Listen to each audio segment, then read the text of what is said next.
Hey, I'd like to welcome you to another episode of Mission Matters. My name is Adam Torres, and if you'd like to apply to be a guest on the show, just head on over to missionmatters.com and click on Be Our Guest to apply. All right, today's guest is Dr. Kimberly Harms, and she is founder of Last Minute Legacy and also author of Are You Ready? How to Build a Legacy to Die For. Kimberly, welcome to the show. Thank you so much, Adam. It's a pleasure to be here. All right, so we got a lot to talk about. So the book, of course, Are You Ready? How to Build a Legacy to Die For. I, of course, want to get into that as well. But before we do, how did you get on this path to even writing this book? Tell us a little bit more about your career. Well, that's a good question. Most of my career I've spent in dentistry. In fact, I was a national spokesperson for the American Dental Association. I was the first one president of the Minnesota Dental Association. And that's where I thought my path would be. So I kept going. And then all of a sudden, I had an injury in my nerve damage in my drilling fingers. And one day was told by the doctors at Mayo Clinic that I was done practicing dentistry, which was a big blow. Yeah. And so before retirement age or before any of that stuff? Yeah, I was 54. Oh, wow. So I was in my prime. In my prime. Yeah, Dang you're it. young. Mm-hmm. I know. And it was unexpected. And so I found in my life I've also suffered the loss from suicide of my mother and my son. And then just 4 years ago, I lost my husband, who was also my partner in dentistry. So I've had a lot of times in my life where I had to reframe myself, re-identify myself, figure out what is my purpose in life. I'm a person of faith, so that luckily have done that spiritual side as well. What is my purpose? What am I here for? And it's a question we all ask. What's our mission, right? Yeah. So I wrote actually a couple of books helping widows, devotionals for widows, because that widowhood is such a difficult time. And I worked with people that had lost children. But then I thought, where am I? Here I am. My husband passed away, and I'm no longer taking care of him. What am I doing now? And I'm between menopause on one side and death on the other. So those are like the two cornerstones. And I thought, well, what the heck do I do now, right? And I feel that at this time, is that a book title, Between Menopause and Death? I don't know. Yes. You got a lot of books in you. Go ahead. There's another book right there. Come on. It's a strange place, let me tell you. And so I really just kind of started thinking, and I was helping these widows, and the widows were struggling just as I was with all these questions. What do we do now? And then I realized that there really is no plan. There's nothing that kind of shows us what do we do? How do we find purpose? There are some things out there, but not many. And so I just started writing a book, and I wrote a book. The first part of the book is on what our legacy is. And when I talk about legacy, of course, money is part of a legacy, but that is not what I write about. I write about the legacies of love and kindness and, hard work, faith, all these things that we can leave to our children. I've got 2 surviving children. I have 6 amazing grandchildren. So that's what I focus on, are those little pumpkins. I just want to make sure I do whatever I can as a grandma to be a good grandma. And so the first part focuses on legacies of amazing people. And if you look back in your life, all of us have met some amazing people who have amazing legacies. And I worked in Rwanda, and I have a Holocaust survivor in the book. So some amazing people that have survived insurmountable odds that have come back. I think resilience. I lost my son to suicide right after the breakup with a girlfriend. So resilience is a big topic for me. I want to bring resilience to my children and my grandchildren.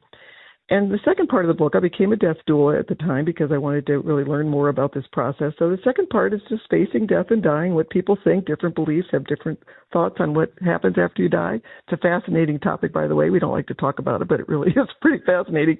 And then the second part of the last part of the book is a workbook. And it goes through all the things we need to do to prepare our children for life without us. Now, the first part of it has to be the will and the estate plan, which, of course, you need to do with professionals, and then getting your passwords, all the things you need so that when we die, they're not going to come in and have to search through all of our stuff to find everything or not find everything. Put it all in one place, everything they need, so they can process your estate afterwards. Most importantly, leaving love letters for them in the binders. The most famous love letter of all time was written by St. Valentine to be delivered after he died. And look at that impact. So give them a Valentine. I put Valentines are in my legacy binder. And my hope is that people start doing this, their children will have a softer landing. And I know now, I have everything together, that if something were to happen to me, my kids will be fine. Everything is right there. They know where it is. They'll have an easy time planning my estate. And most importantly, I've done everything to ensure that their relationship with each other is strong because 57% of people report conflict around the death of a loved one because things aren't planned right. And I want to make sure that doesn't happen to my family. I tell you that this type of book is so needed, and it's just one of those that I can tell you I'm going through that right now. So I recently lost my mother, and I'm literally dealing with all of those different things. And as I'm going through them, she did have a lot of things in order. And when you talk about letters, we found the letters, and we found some other. I don't know if she read your book, but she got bits and pieces of them from the other areas. So I get it. I get it. As you're talking about these things, I'm thinking about the different things that we found and otherwise as we go through that right now. I'm curious on your end, what causes you to want to help people in the way that you're doing? Like there's this thread or there's this theme throughout, like ever since, and it probably was even before, you were no longer able to practice dentistry, but after, that piece, at least from what I know, and hearing the story, there's this theme of wanting to help widows, help other people, help now with legacy. What causes you to do that?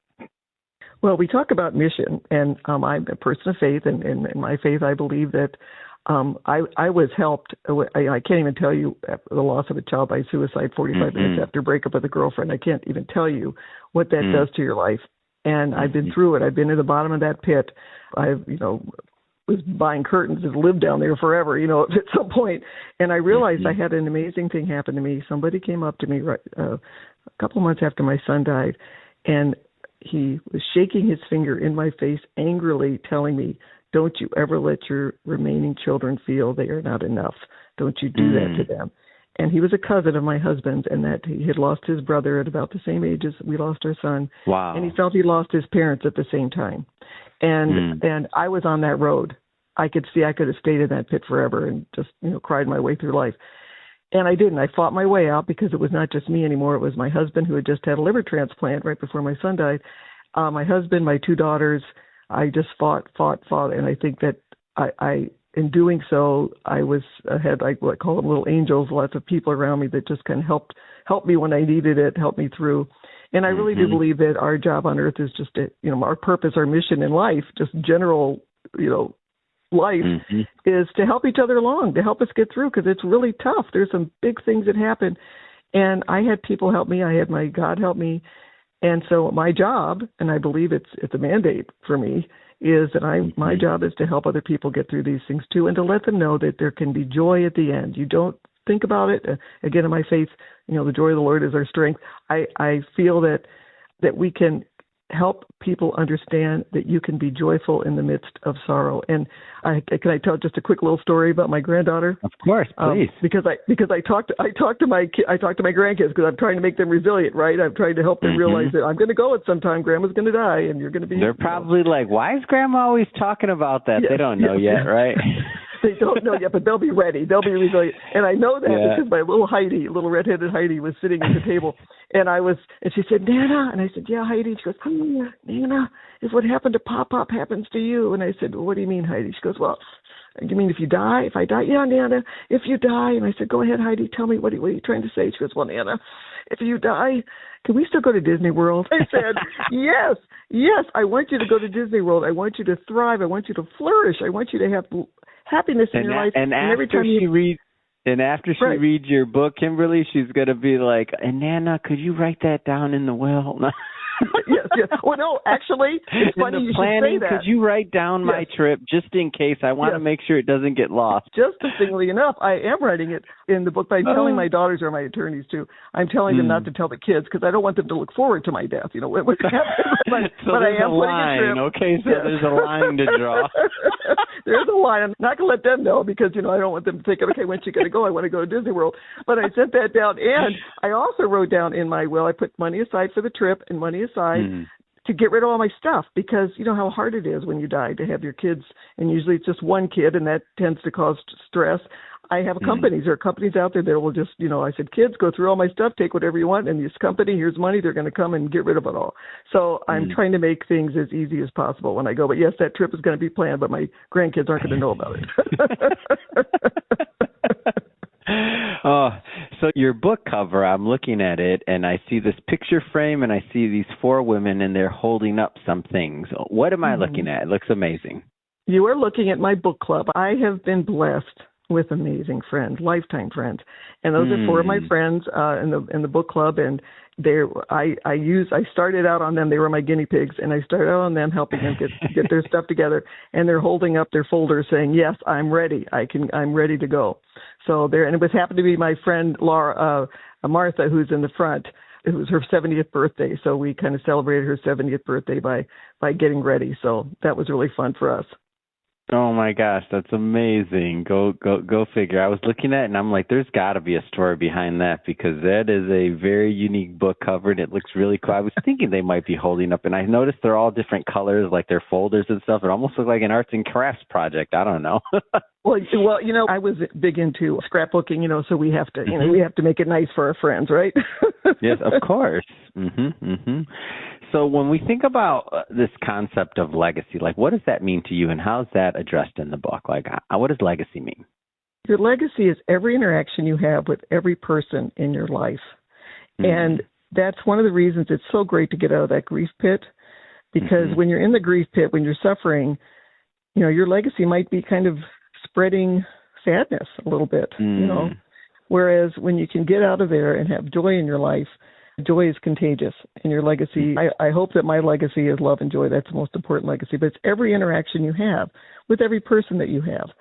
And if you live with your legacy in mind, you keep that in mind, because sometimes I had an experience a couple of weeks ago where I was in Chipotle, and this, the customer from hell was right in front of me, and it was taking her 15 minutes, and she kept changing her mind. This poor 17-year-old was behind her, trying to help. And I was starting to get a little, frustrated, because I had to get somewhere, I was getting a little like, come on. And this little young man just looked up at me with these, like kind of big deer in headlight eyes, trying to help this woman. And I just gave him a big thumbs up, like, go, you're doing fine. And you could just see his whole body just relax, because he was stressed, and I could help him not be stressed. Now, that just came to me. There were times when my reaction would be like, come on, look at my watch, like, come on.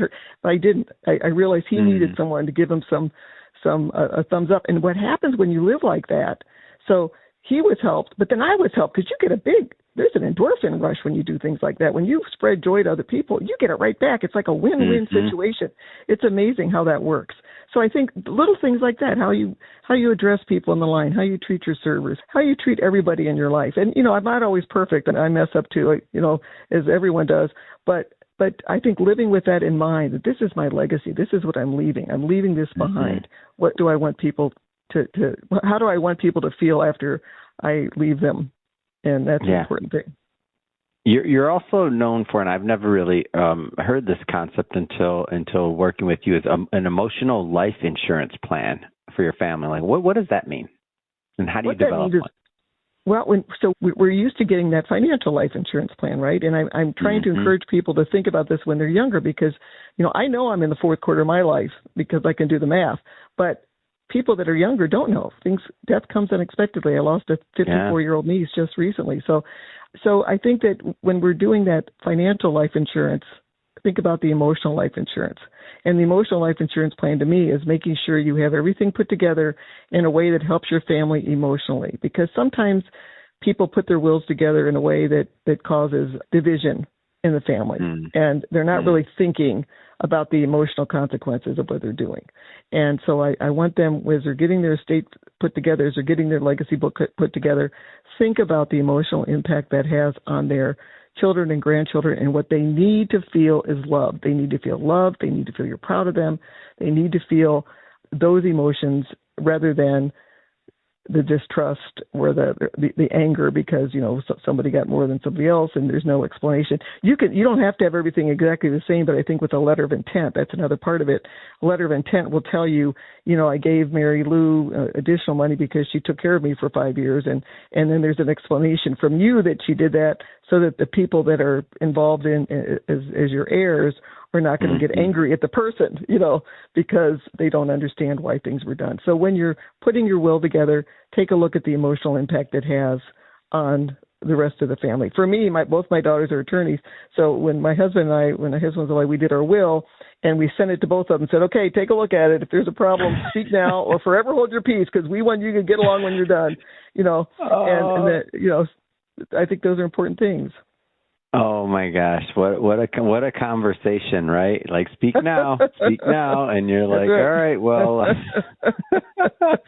and one daughter will speak. We'll talk about death. The other one is Mom, I just don't want to think about when you die. But I have to let her know. So I write things down for that one. I talk to the other one, write things down for the other one.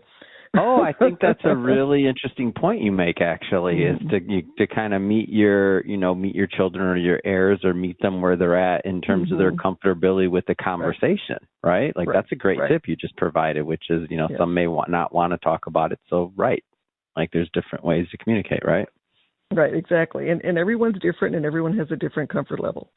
Amazing. But it's important. It's important, even though they don't realize it. It's important for them to know in case there's some surprises. Like your mom, I mean, I could just feel your mom's love for you. And that's how I feel. That your mom was thinking, I'm going to die. I'm going to do work now. I'm going to work now to help my children not have to work so hard. You talk about surprises. The tornadoes in Florida got her. I mean, couldn't imagine that we couldn't plan for that. She was only 70. Oh, like you can't really she was 6 people were taken total, and 2 of them were her and her boyfriend. So and I know and I'm like, can't plan for that one. So when you talk about things can just happen out of nowhere like that, we were not expecting that. But luckily, she did have some of these other things planned, like you're talking about, and that's why I like the importance of your work and what you're doing to get others out there to work through these things and have these conversations. It's important. And I remember, and my mom was I think she always had a different view on death in general. We're definitely spiritual people, and I was raised Catholic and all that good stuff. So we always had those conversations, and she'd make jokes and other things like that, and that was just part of the way our family communicated. And so that was always a piece of our family in general. And we have a big family, so that was always a piece of it. But for those that don't or are not having the conversation, like I can't even imagine. Wow, Right, and most don't. Most don't. Most are uncomfortable with it, and that's where I would like to kind of start a movement to change that. Kind of just let's talk about this. I love it. I'm in. I think the talk and I think you writing this book and you getting this out there is all super important, and I'm happy to bring it to our audience. So thank you, Kimberly. Right. Thank you. So if somebody's listening to this or watching this, and if they do want to follow up, grab the book, connect with you and your team, how do they do that? Like, what's the best way? What are the next steps? Well, the book is called Are You Ready? How to Build a Legacy to Die For, and you'd have to type the whole thing in on the search engine. It's available at Amazon, Barnes & Noble, all of those places. You can also check out my website, which is drkimberlyharms.com, and that'll have some more information. I'm developing a course right now, too, to help with the book in case people just need a little more motivation, because I think most people realize they need to do this, but we procrastinate because we think we have time. And, of course, as you know, death comes unexpectedly. We can't be guaranteed to have time, so we need to just do it now. The time to get ready is now because the clock is ticking. So I would just like to encourage people just to get it done now, just like your mom did. I mean, I'm so sorry for your loss, but I'm so proud of your mom that she thought about this beforehand. Yeah, I agree. The same. So thank you, Kimberly, for coming on the show and for all the work that you do. And to the audience, just so you know, we're going to put the hyperlink to the book in the show notes, so you can just click on the link and pick up a copy. And speaking to the audience, if this is your first time with Mission Matters and you haven't done it yet, be sure to hit that subscribe or follow button. This is a daily show. Each and every day we're bringing you new content, new ideas, and hopefully new inspiration and tools to help you along the way on your journey as well. So again, hit that subscribe or follow button. And Kimberly, again, thank you so much for coming on. Thank you, Adam. It's been a pleasure.